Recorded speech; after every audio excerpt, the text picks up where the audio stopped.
I pull up, you know I be moving. Moving the floor and I'm cruising. The money I'm speaking is fluent. All of my business booming. Stacking my cash in abundance. Yo les postos, c'est Sacha, bienvenue dans cette nouvelle vidéo. Quelques jours après avoir annoncé qu'un homme d'affaires saoudien serait intéressé pour racheter l'Olympique de Marseille cet été, il n'en serait rien. Voilà. Apparemment, cet homme d'affaires saoudien aurait d'autres projets et serait plus sur un autre club que l'Olympique de Marseille. Donc, depuis quelques années, il paraît qu'il y aurait quand même des échanges entre lui et l'Olympique de Marseille, notamment depuis 2014, où ça n'avait pas pu se faire. Et apparemment aussi, il y aurait des discussions depuis plusieurs mois entre lui et Frank McCourt, ainsi qu'avec Eldridge. Mais voilà, il n'en serait rien. Apparemment, le problème, c'est qu'il y a beaucoup de dettes à éponger, même si en soi, pour cet homme d'affaires saoudien, ce ne serait pas un problème d'éponger les dettes de l'Olympique de Marseille, qui s'élèvent à plus de 200 millions d'euros. Après, le petit frein aussi qui puisse empêcher un actionnaire d'acheter l'OM, c'est la sanction de l'UEFA par rapport au fair play financier, qui devrait tomber d'ici le mois de juin, parce qu'on ne sait pas vraiment si Marseille sera sanctionné pour la saison 2020-2021 ou 2021-2022.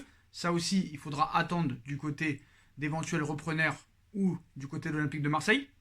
Mais en soi, on va reparler de cet homme d'affaires qui est soi-disant intéressé pour racheter l'Olympique de Marseille. Il n'en serait rien et il serait plutôt intéressé par un autre club français. Et en plus, un club vraiment où ça fait un petit moment qu'on parle de repreneurs. Il n'y a pas que ce club-là, mais il y en a d'autres. Et c'est un club d'Île-de-France, le Red Star. Voilà. Il serait plus intéressé sur le Red Star ou sur un club d'Île-de-France plutôt qu'un club de Ligue 1 comme l'Olympique de Marseille. Pourquoi ? On va vous expliquer ça. Donc, tandis que la rumeur circule depuis quelques jours sur le rachat de l'OM par un Saoudien, certains, on va dire, insiders affirment que si un club doit être repris, ce sera le Red Star et pas l'Olympique de Marseille. Donc, tel le serpent de mer, le rachat de l'Olympique de Marseille par le prince Al-Walid bin Talal est ressorti cette semaine via un média italien. Il n'a pas fallu longtemps avant que la machine s'emballe. Des thèses très fantaisistes étaient sorties, la plus savoureuse étant l'intervention d'Emmanuel Macron pour faciliter le dossier, comme l'avait fait Nicolas Sarkozy avec le Paris Saint-Germain en 2011. Donc, tandis que le ministre des Sports aurait fait stopper le championnat afin d'insurer un ticket en Ligue des Champions à l'OM, ça c'est ce qu'ils disent, c'est pas moi qui l'ai dit. Une fois toutes ces balivernes oubliées, c'est bien évidemment la situation financière très compliquée du club phocéen qui engendre cette histoire de rachat par le richissime saoudien qui est le prince Al-Walid bin Talal. Cependant, tandis que certains faisaient remarquer que même s'il n'était plus en prison, parce qu'on a appris entre-temps qu'il a fait de la prison ce monsieur, que Al-Walid bin Talal n'avait pas le droit de quitter l'Arabie Saoudite. Donc Manu Lonjon, ou Manu Lonjon, je ne sais pas, a lui apporté des infos un peu plus précises. Via un échange avec ses abonnés, le célèbre insider français a fait quelques révélations sur le thème du rachat de l'Olympique de Marseille, où il cite « J'ai de bons contacts en Arabie Saoudite, ce qui m'a permis d'avoir récemment de bonnes infos sur Newcastle, dont ce rachat de l'OM par ce prince saoudien, je ne crois pas du tout que ce soit vrai. Ce monsieur qui est immensément riche a de gros soucis avec le gouvernement saoudien, au point qu'une grande partie de ses actifs est bloquée et qu'il n'a pas le droit de quitter le territoire. Oui, l'Arabie Saoudite a décidé de diversifier ses investissements. Ils sont en train de racheter Newcastle, mais l'OM, ça ne correspond pas à leur projet en termes de visibilité, explique-t-il. Je sais qu'il discute avec un deuxième club à Paris, mais actuellement le prince n'a aucun intérêt à investir tant qu'il ne peut pas quitter son pays. Donc on lui a dit que c'était impossible, voilà, et qu'il y croyait. En plus, ce n'est pas du tout le bon moment pour investir dans un club de football. Celui qui décide, c'est lui qui achète, c'est celui qui achète.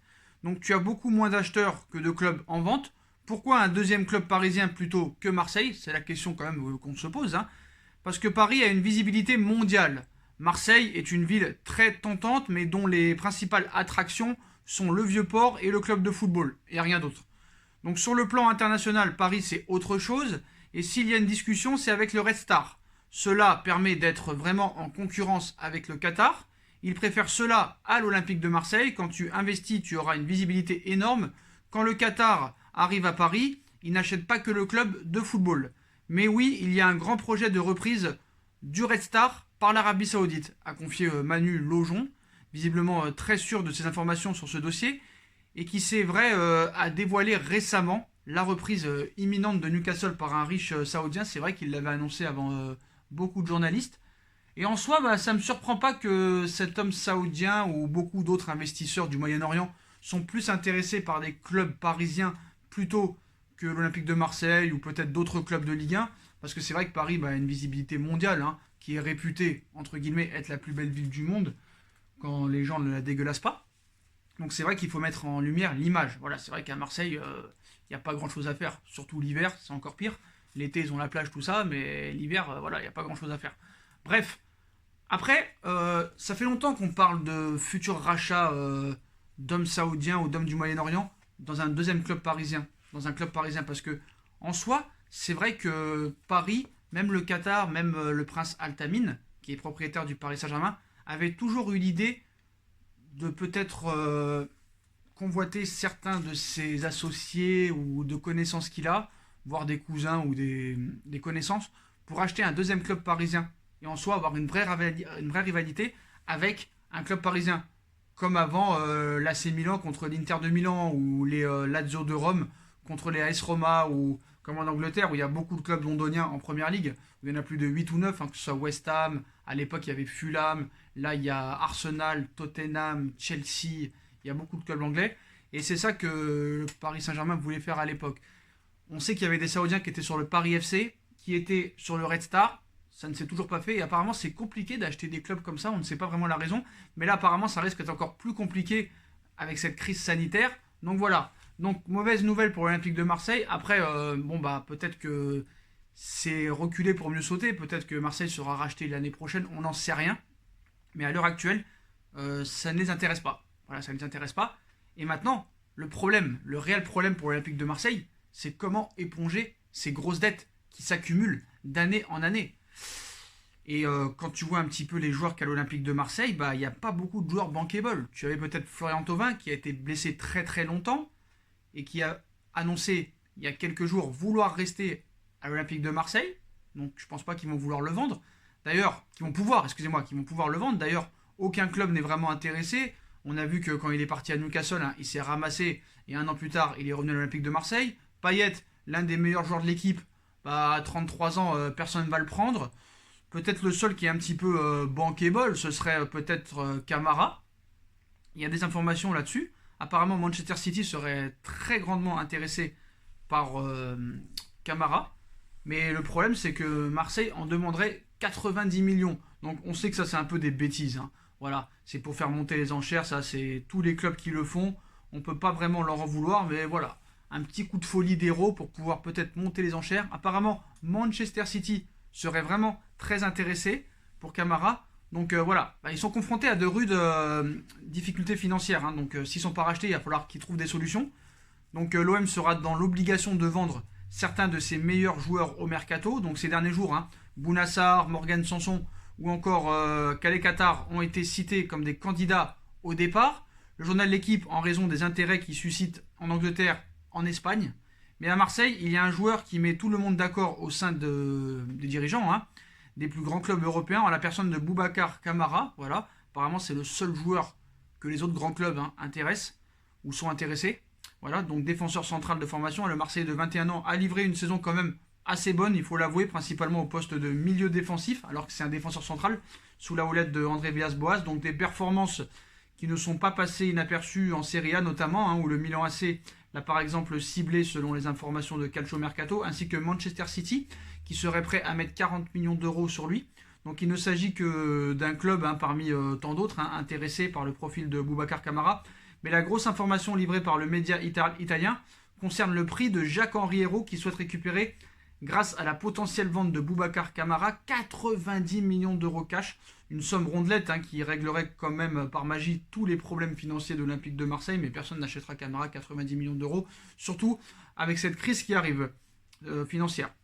Donc bah, ça risque d'effrayer aussi les clubs intéressés, hein, donc, y compris les cadors de Première Ligue, car outre l'AC Milan, il y a aussi United et City qui ont également manifesté leur intérêt pour le prometteur défenseur central de l'OM et de l'équipe de France Espoir. Reste maintenant à voir si Jacques-Henri Hérault utilise cette méthode, hein, comme tout le monde le fait, pour tirer le meilleur prix possible de son joueur, ou s'il est réellement déterminé à récupérer 90 millions d'euros dans l'opération, ce qui me paraît quand même assez improbable. Nul doute qu'à partir peut-être de 50 millions d'euros, Marseille aura bien du mal à refuser les propositions pour un joueur formé au club et dont la plus-value d'un transfert serait donc colossale. Donc voilà les postos, donc voilà, hein, donc c'est un petit peu la crise financière à Marseille, hein, voilà, donc il va falloir trouver des solutions pour eux. En tout cas, apparemment, hein, cet homme d'affaires saoudien n'est pas intéressé par l'Olympique de Marseille et serait plus intéressé par un club parisien. Mais de toute façon, quoi qu'il arrive, pour l'instant, il ne pourra acheter aucun club vu qu'il a des problèmes. Il ne peut pas quitter le territoire, donc pour l'instant, il n'y aura pas de rachat de aucun club par lui. Et de toute façon, il n'est pas intéressé par l'Olympique de Marseille. Donc Marseille va devoir trouver un autre acheteur s'ils sont réellement vendeurs. Voilà, après, le mercato, il va falloir essayer de vendre des joueurs qui ne sont pas vraiment exceptionnels à gros coût. À part Camara, je vois pas. Voilà les postos, bah, dites-moi en commentaire ce que vous en pensez, hein, de cette nouvelle, hein, comme quoi cet homme d'affaires saoudien n'est pas intéressé par l'Olympique de Marseille, mais est plus intéressé par un club parisien comme le Red Star, pour pouvoir faire une grosse rivalité et des derbys parisiens. Voilà les postos, est-ce que pour vous, Marseille c'est le début de la crise, hein, parce que ça va être dur, hein, quand même l'été pour eux, surtout s'ils sont sanctionnés par l'UEFA. Donc voilà les postos, bah, dites-moi en commentaire ce que vous en pensez, puis je compte sur vous pour bombarder la barre de like, on partage, on commente, on s'abonne, on active la petite cloche pour être tenu au courant des vidéos qui vont sortir. On me rejoint sur mes différents réseaux sociaux, Instagram, Facebook, Snapchat, Twitter, ainsi que sur Utip si vous voulez aider la chaîne à évoluer en regardant les pubs gratuitement ou en faisant un petit don. Voilà les postos, n'hésitez pas aussi à vous abonner à ma deuxième chaîne YouTube No Feeling, tout sera en bas en lien en description. Voilà les postos, je vous souhaite à tous une très bonne soirée et à très vite pour une nouvelle vidéo les postos. Tchuss.